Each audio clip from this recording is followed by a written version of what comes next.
keling. Aynan bugundan avtobusda rus tilida so'zlashishni boshlang. Доехать. Yetib bormoq. Как мне доехать до Yunusobodga? Yunusobodga qanday yetib olsam bo'ladi? Пересадка. Boshqa transportga o'tish. Здесь есть пересадка на метро?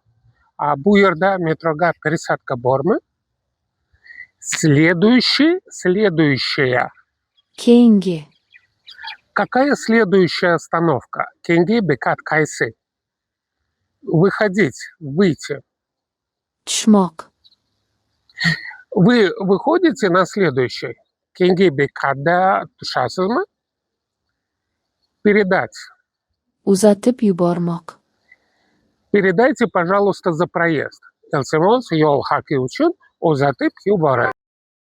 Mana bu so'zlarni bilsangiz, avtobusda hech qachon adashib qolmaysiz.